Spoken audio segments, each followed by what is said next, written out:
What's up, everyone? Tara Roberts here, and welcome to the Dear Miss Fantasy Show for Player Profiler. For week 14, we are the official mailbag show of Player Profiler. We're going to go ahead and dive right in because we got a ton of topics to cover this week because it is a big week for most people. It is the last week before the fantasy playoffs. So this is a critical week for everyone. We've got some start sit questions. We've got mailbag questions. We've got streaming questions. We've got injury updates. We've got all kinds of stuff. So it's going to be a good show. Stick around. And we're going to start off with, we're just going to dive right into it. We're going to start off with my big topic of the week that I wanted to talk about, the Kansas City Chiefs. What is wrong with the Kansas City Chiefs? That's a major question here. Packers beat the Chiefs 27-19 in prime time. Prime time, Jordan Love stepped up. Is he like the opposite of Kirk Cousins, maybe? I don't know. We'll see. But he stepped up, beat the Kansas City Chiefs, outperforms Patrick Mahomes. Mahomes had 21 completions on 33 attempts, 210 yards, 1 touchdown, 1 interception. Jordan Love out there looking fantastic. 25 completions on 36 attempts, 267 yards, 3 touchdowns, spreading the ball around, hitting his playmakers.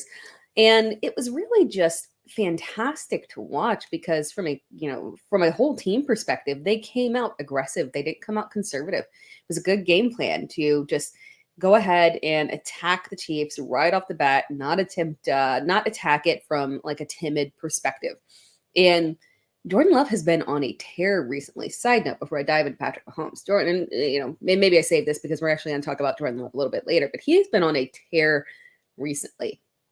After some shaky performances and some questionable coaching, in my opinion, it seems like maybe Matt LaFleur has kind of figured out exactly how to use his quarterback, trying to not make him Aaron Rodgers, let him be a little more of Jordan Love.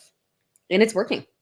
The Packers just flat out looked like the better team here. They looked like a team that is making a playoff push. And I know that people, the NFC, we can all admit that it's the weaker conference, right? Anybody and everybody can make the playoffs realistically. The Packers are right there. They are set to make the playoffs. They control their own destiny.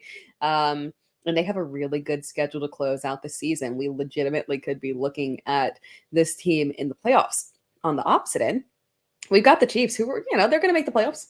They're a solid team. They're a contender. But in contrast to the Packers, the Chiefs look like they are spiraling out of control, that they are no longer an actual Super Bowl contender. And, the AFC, it's interesting because they have a ton of contenders, but no one is perfect in that division. So the Chiefs are still right in it. But when you're looking across the board, there's just something that is just, and even expanding it to the top teams in the NFC as well, because we've got, obviously, the Philadelphia Eagles coming off that bad performance. But overall, we've got a ton of offensive firepower combined with decent defenses.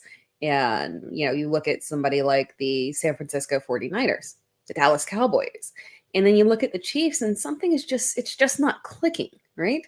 So I wanted to take this week in the show and really dive into what is wrong with the Kansas City Chiefs. Can they recover? What is the true issue here? And kind of looking back to this game with the Packers, it was very encouraging to see Rashee Rice solidly being the wide receiver 1 in this offense. Rashee Rice had 8 receptions on 9 targets against a healthier Green Bay secondary. They had some issues. They had, several players on IR. Jair Alexander been battling through injuries, but they've been looking healthier last week, and they traditionally have been a strong secondary. That was their strength. Run defense was the issue. Secondary was fine. So it was good to see Rashee Rice have a solid game in which he obviously should have had, strong coverage. But the problem here, and I think this kind of just points out the big issue, 8 receptions and he only had 64 yards. When you look across the board at, let's say, a CeeDee Lamb. CeeDee Lamb gets 8 receptions. CeeDee Lamb is going over 100 yards. He's getting a touchdown. You know these things. Keenan Allen, Stephon Diggs. We can even go back further to, Justin Jefferson, going to be coming off IR, or off IR, but going to be returning soon. Your top receiver in your offense gets 8 receptions. he should not be getting 64 yards. That doesn't make any logical sense. But that's really the issue here.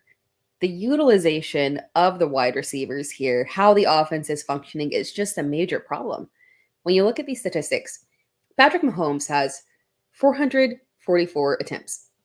Josh Allen, so just comparison, he's throwing for a hefty amount. It's not Sam Howell level of hefty chucking the ball, who I love. It's not an insult to Sam Howell. But just for perspective, Mahomes, 444. Josh Allen, 433.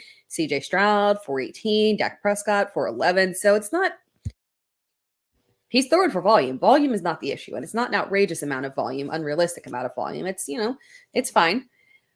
The problem is they have no deep threat. Their best receiver is being utilized underneath, short passing, kind of gimmicky. They love to try and scheme and be gimmicky, but I feel like they're doing a little bit too much of that. Kelsey catching underneath as well. If you have no actual deep threat, you're, every now and then throwing the ball downfield to MVS, which is not really a solution for anybody's offense. Ask Green Bay. It's a problem.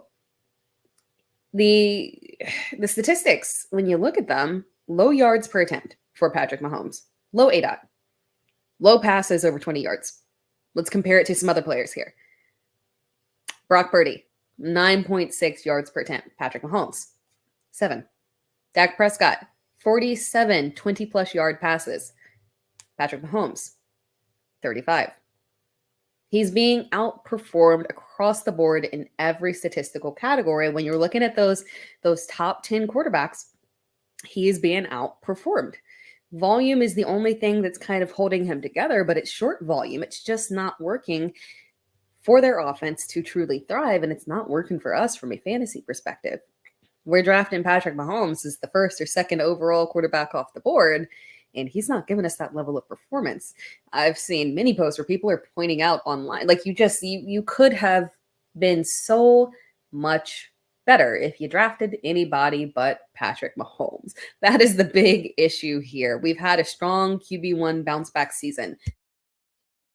After a season in 2022 when quarterbacks were, the top 3 were just separated so aggressively from everybody else, we've had a nice bounce back season where QB1 has become deeper.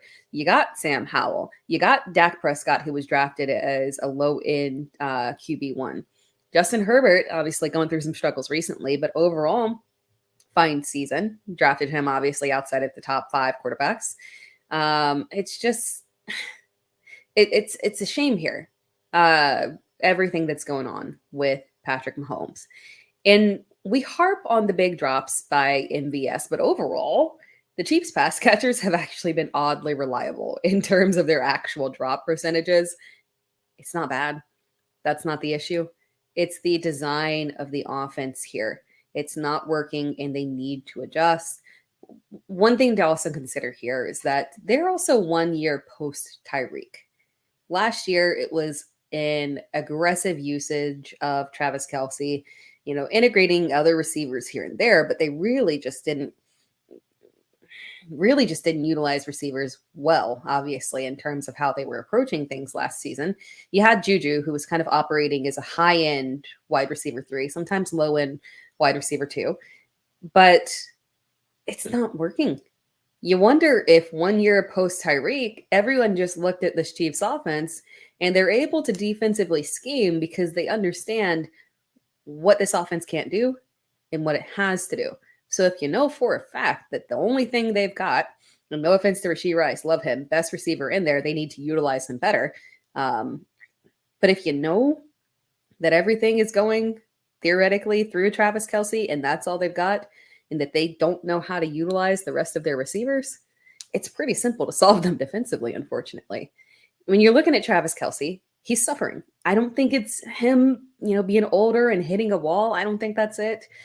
And a lot of times people still look at him and say, you're overreacting. Travis Kelce, he's still a top tight end. He's still tight end 1. Yeah, but he's not the tight end 1 that we drafted in the first round. This is not what we were expecting. The last game that Travis Kelce had over 15 fantasy points was way back in week 7. It's week 14. That's bad. That's bad. He's being outperformed by guys that we drafted as tight end 13, 14, 15, 16. Like it's bad. Jake Ferguson, Sam Laporta, Dalton Kincaid. It's just this just isn't working for what you paid for him. This doesn't look like a Super Bowl contending team. They've got major adjustments to make, and I just don't know if those adjustments can be made in week 14. This Chiefs offense is just probably it is what it is right now, unfortunately. No one else again is kind of running away with the conference in the AFC. All the teams have their faults, but from a fantasy perspective, this is very painful.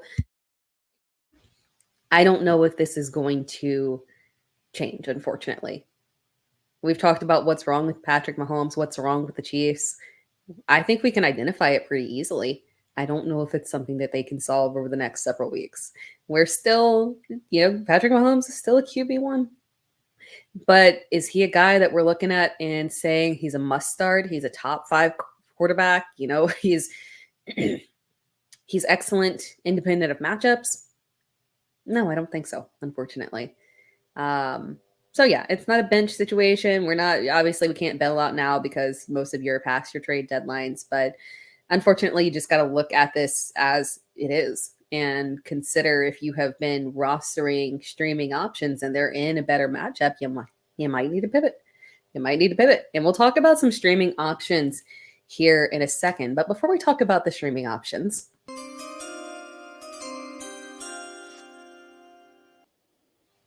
we are going to hear a word from our sponsor. Hey, so many ask me, what's wrong with sportsbooks? Why so many of them fail? The answer is simple. They don't innovate. They're just casino sportsbooks on a phone. That's all they've been. There are a few that are doing a good job. We partner with them. Most of them, not so much. Until Bet Openly came along. Bet Openly said, hey, we're going to innovate. We're going to do something groundbreaking. We're going to have peer-to-peer betting in all states, and you pay 1%. When you win, you pay just 1% on your winnings. You heard that right. It's 1%. With code Underworld, you qualify for just that 1% transaction fee on Bet Openly. It gives you ultimate flexibility to set your own lines and browse lines that others have set. Think about it. That's what betting should be. And now that is the reality. BetOpenly.com. The code is Underworld. Check it out.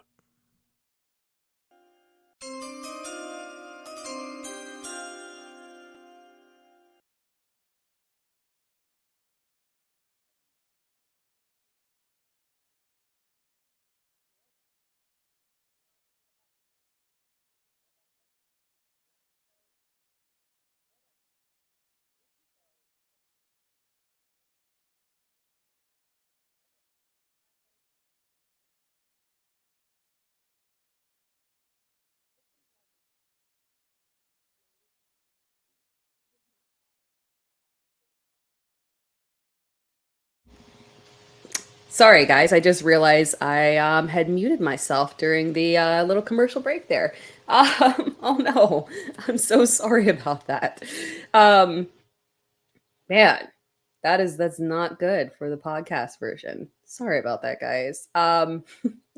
We're gonna talk streaming quarterbacks here. Streaming quarterbacks for week 14 and beyond. We had a mailbag question here. Would you go with Winston, Browning, Levis, or Flacco to replace Lawrence for however long he is out? That is the true question here. And it's actually fairly simple for me.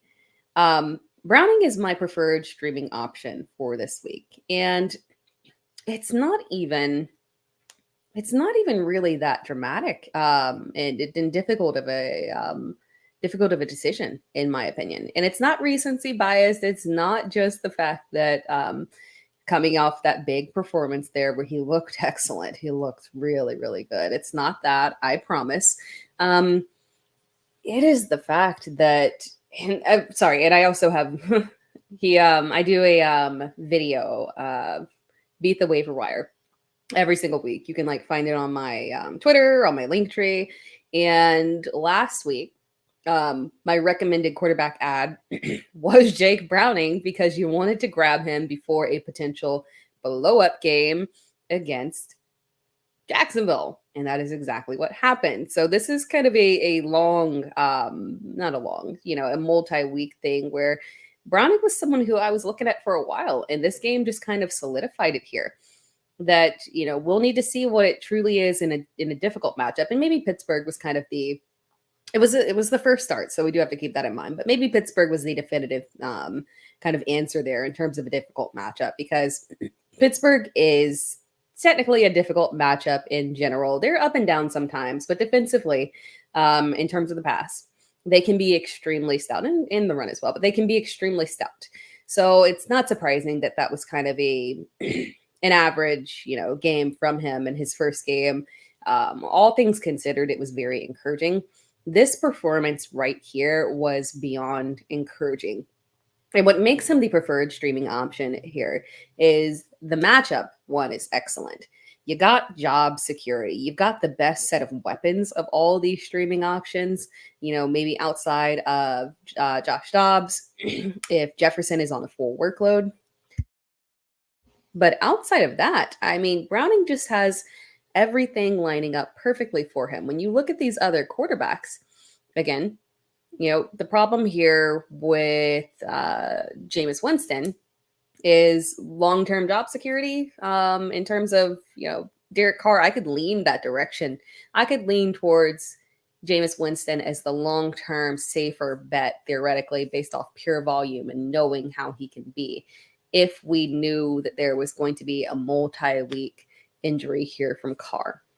Will Levis, most job security, least upside, unfortunately. And then Joe Flacco, not a ton of job security as well. Theoretically, we have job security with him based off that performance, you would think, but there is no guarantee that they don't flip and flop as the remainder of the season goes on, because they do consider themselves contenders. So it's possible that they can ebb and flow with what they feel is best for their team. So Jake Browning, absolutely someone that we need to be looking at in terms of streaming options this week and beyond. Moving on to another mailbag question here with streaming options. Jordan Love is not a streaming option, but he is listed in this question. Start set question. Jordan Love, Jake Browning, or Josh Dobbs? Again, love the matchup here for Jake Browning. He would be, honestly, maybe my second preferred option here given the matchup, but it is Jordan Love. Jordan Love is the answer here. And I'm actually going to integrate another mailbag question here. We had from someone else. Is Jordan Love a must start rest of season? And absolutely. Yeah, he is. The only game that I would not start him in is they have a game against Carolina, maybe week 16 or something. I would not start him in that game. That is, at this point, we know for sure that Carolina's defense is an absolute no-go in terms of quarterbacks. Wide receivers can still have strong games. We saw Mike Evans have a strong performance despite the fact that Baker Mayfield didn't have an incredibly strong performance. They're good at stopping the quarterbacks, but if you've got one clear wide receiver one, the wide receiver one can still thrive if that wide receiver one is absolutely excellent. But in general, Carolina, you don't want to start the quarterbacks against them. They've held Dak Prescott to sub 200 yards. They've held CJ Stroud to sub 200 passing yards. It's at this point. So Jordan Love, I would not start him in that game. But outside of that, yeah, he's a must start. He's a must start. And the beauty of what Jordan Love has been doing, diving into it a little bit more, he has been this kind of surge that he's been on over the last several weeks. It has come without rushing upside. And that is key right there, because the legs were carrying him earlier in the season. He was getting the go ahead in terms of those goal line touchdowns when they were struggling with AJ Dillon, actually, Aaron Jones out, AJ Dillon struggling to, be an actual successful goal line back, despite the fact that he, physically, that's your size. You should be a goal line back. But we haven't seen that rushing upside for Jordan Love over the past month or so. It's not there. This is production that is coming through the air. This is his pass volume. This is him. We're not adding rushing upside on top of it. This is really encouraging. This is fantastic to see that he has the capabilities from a passing perspective to operate as a QB1 in fantasy. So this is a fantastic sign. And again, the rest of season schedule outside of that Carolina game, good for Jordan Love. Very good. Good for the Packers. Very good. So we're going to continue this. It's working. Matt LaFleur has found a little bit of something, which is not shocking. I think they were kind of approaching him in the wrong way and not understanding that he clearly, like visibly, I hate to bring up he whose name, like I'm a Packers fan, like he whose name we cannot mention for the Packers prior quarterback before Aaron Rodgers. You have to admit, and I know it's a lofty comparison to make, obviously, this is not a direct comparison, but you have to admit that Jordan Love has more of that gunslinger mentality, right? You can see it in the way that he throws, the way that he operates. He just functions better from that sense. So if they can approach him less as a pocket passer who can be a little bit mobile and obviously super mobile, but try and fitting him into that Aaron Rodgers mold just because he studied under him, understand that that's not really who he is, that he has more of that gunslinger mentality. And if they keep up with that, we're seeing solid production from Love rest of the season. And I think it continues because it's working and they're winning. Moving on to some other topics that we can cover here. Defensive trends. I did some defensive trends last week, and this one will be super quick because these are very, very clear here. But it's just something that you want to put out because it's not only applicable from a fantasy perspective, from betting, from DFS. I utilized this in DFS last week, and it was, went very well here. Philadelphia's defense, it is a lighted up through the air situation. This is not changing. And obviously from a fantasy perspective, unless Brandon Cooks is on your waivers, you can't really go out there and theoretically kind of attack this situation because the Dallas Cowboys are obviously super high rostered players. But in general with football and all the other areas that you're touching in, like if you're betting in DFS, you need to really hone in on the fact that you're not looking at the Philadelphia defense on the ground. You're looking at attacking them aggressively through the air. You want the quarterbacks and the pass catchers opposing the Philadelphia defense because it is incredibly consistent. Similarly, the Jags and Cincinnati defense, as we saw in that in that game, that offensive display where both quarterbacks look good. Volume was there. Wide receivers hitting hard and heavy.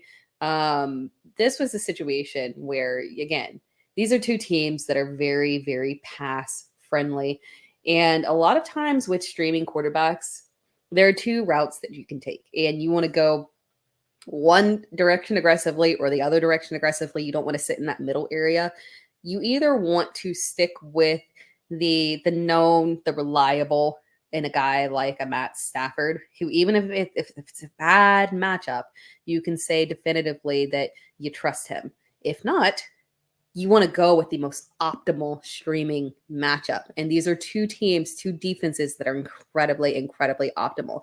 Cincinnati and the Jags, which is, again, leaning towards why I was so heavy on Jake Browning this week. So just keep that in mind. One more mailbag question here. Is it time to cut Miles Sanders? Yeah, it is. Let's answer that one really simple here. I was holding on to hope with Miles Sanders, and I'm gonna read some statistics because these are very specific and I cannot do this off the top of my head. But it is very, very, very clear statistically that Miles Sanders is being outperformed by Chuba Hubbard.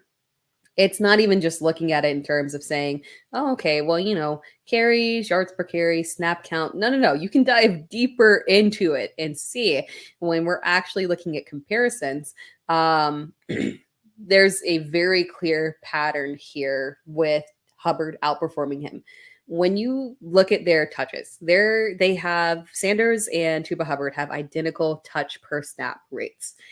When you look at their fantasy points per touch, in PPR, Miles Sanders is at 0.54. Chuba Hubbard is at 0.73. That doesn't seem like a dramatic difference, right? That's actually a really dramatic difference. Let's make a comparison here with other players.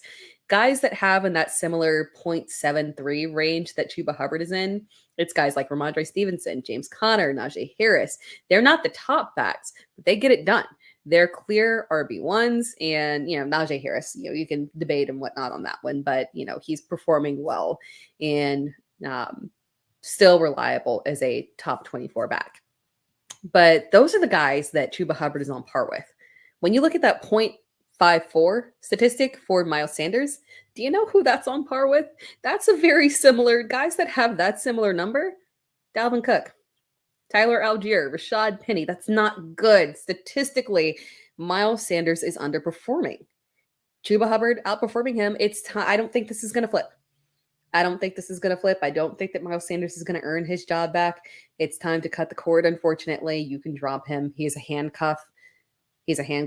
And unfortunately, he's performing so poorly that I don't think he's a handcuff with actual upside. If Chuba Hubbard were to go down and Miles Sanders were to step back into the lead role, I don't see a situation where he's getting more than 10 fantasy points in a game. There's not a ton of upside. Raheem Blackshear is actually more in terms of, those fantasy points per touch, more on par with Chuba Hubbard. So it would probably be a backfield or committee backfield anyway, unfortunately. So I don't think that that's a direction you can lean in any scenario. I'm willing to cut him. He's not a high upside handcuff, in my opinion. Going over injuries real quick before we close things out with some start sit questions. We're going to do some major ones. We're not going to cover all the injuries because there's a lot of, nicked up guys and potentially 1 week absence kind of guys. One thing that I did want to clear up, just remember Derrick Henry is not in concussion protocol. But Tajay Spears is definitely worth an add. So if people maybe, saw that he had cleared concussion protocol or was not in concussion protocol and that he's going to play and he's going to be fine and they didn't make waiver wire claims on him and he's still on the wire, grab him because I think he displayed exactly why he is worth a stash and worth an add on your bench. You're not starting him. And we've got a start sit question later on this. We're not starting Tajay Spears, but he's a high upside handcuff that you want on your fantasy bench. In next week's show, I'm going to talk about some planning for the playoffs and preparation for the playoffs for everybody. So that'll be one of the things that I cover in terms of ideal bench players. Ramondre Stevenson's high ankle sprain. Oh my God. So frustrating. But what that means is that we get to dive into a mailbag question here. What is the trust level with Ezekiel Elliott? And I love this question because the trust level it's like an A on a scale of actual grades. It's an A, which is wild to say. Because the Patriots offense is so terrible. It's horrendous, right? We don't have an official starting quarterback. We've got an offense that straight up can't score points, even against a poor defensive matchup. It's a bad situation here. Despite the fact that, the good thing here is that their defense is performing at a high level, which sucks for New England because really if their offense could just kind of be mildly competent, this would be a wildly different situation, but they're not, unfortunately. But our trust level is high with Zeke because we're talking about a volume situation here. So obviously if you added Zeke on waivers and you're wondering am I rolling him out this week? Yeah, you are. You're rolling him out as a top 24 back because he has volume. He hasn't looked bad this season. We know for sure that if the Patriots do manage to get towards the goal line and they don't have a terrible schedule, if they do manage to get towards the goal line, Zeke is very good at falling in the end zone. That is a very good skill set of his. And he has that receiving upside that gives him a nice floor. This past week, he had 4 receptions, 40 yards. That's it. That's a built-in 8 fantasy points, regardless of what he does on the ground. That's perfection. Yeah, we're trusting Zeke. We're going back to the well here. He is a reliable start. Potentially rest of fantasy season with the high ankle sprain, obviously having a multi-week absence for Ramondre Stevenson, unfortunately. Another running back injury here. We've got Brian Robinson. Bye week. So unfortunately, we're not going to know a lot of details here in terms of severity, but Chris Rodriguez is someone that you can look at as a deep waiver add on the bye week here. Add him cheap. You can do it post waivers, not spend anything, not lose waiver priority or any of that good stuff. because if this is a multi-week absence here, we know factually that Antonio Gibson will not be used as a workhorse. The last time Antonio Gibson had over 10 carries was in 2022, mid 2022. That's bad. It's been over a year since we were able to see Antonio Gibson trusted as a workhorse running back. And I do think that when you look at Chris Rodriguez, he is someone that profiles. He's a big guy. He's a bruiser. He profiles as a workhorse running back, somebody that can do the goal line touches. And obviously he's not, doesn't have receiving upside, but neither did Brian Robinson. So just keep that in mind. Moving on to the wide receivers. This one is really critical for me, in my opinion, for you guys, in my opinion. Christian Watson dealing with that hamstring injury. You need to look at Dontavian Wicks. I know there's skepticism around. We've talked about Jordan Love, and the skepticism around here kind of keeps his pass catchers kind of pushed down a little bit. No, Wicks is a very promising rookie. And the thing that I want to point out here real quick with Dontavian Wicks is that a lot of times what we see with wide receivers getting injured, you logically think, okay, it's going to flow on down. We're going to get increased usage from Jaden Reed, Romeo Dobbs, and that's true, right? But the biggest beneficiary is often the person who fits more into the specific role that wide receiver has, because every wide receiver has their specific role within the team. And Dontavian Wicks is actually not a one-for-one replacement, because Christian Watson is very talented, but he, physically and skill set wise is the replacement for Christian Watson. He is that deep threat, that big play guy. He plays directly behind Christian Watson in terms of role. He had already been getting, significant involvement in the offense here. Multiple weeks here with a minimum of 4 targets in a game. That's pretty significant considering he has had an incredibly low snap count. So when they send him in, they are targeting him. They trust him. Jordan Love trusts him. Matt LaFleur trusts him. This could be a good thing. Dontavian Wicks, I'm just saying. And then the other big one that we want to talk about here, Tank Dell. I'm going to make a video and put it on social media, just kind of talking about Tank Dell as a whole, because it needs a dedicated time to just kind of wax poetically on the loss of Tank Dell, because it's painful. This one hurt me. This one is right up there with the loss of Chuba Hubbard, my Chubbs, got confused. Nick Chubb and J.K. Dobbins. In terms of injuries, just kind of like really took you out, because this was a potentially special combination season here in rookies for CJ Stroud and Tank Dell, and Texans pushing for the playoffs. And it just sucks that Tank Dell is not going to be there. Unfortunately, I think he deserved it. Would have loved to see that and see them make an actual playoff push. D'Amico Ryan's possibly, coach of the year there. Noah Brown obviously is the big beneficiary here. All right, we're going to close things out with some start-sit questions. Jaylen Warren versus Roschon Johnson. I like Roschon as a add if he's on your waiver wires. I think it's possible that he could be the back with the most production, depending on how everything shakes out with Donta Foreman and what level, what capacity he could come back to this week. But Jaylen Warren, despite the fact that he has definitely fallen in terms of the Steelers leaning more on Najee Harris, particularly at the goal line. But Jaylen Warren still has involvement in the offense and upside. I lean towards Jaylen Warren, even though it feels like we haven't been able to truly trust him as a start. Next start-sit question. Keaton Mitchell versus Tajay Spears. We talked about Tajay Spears earlier.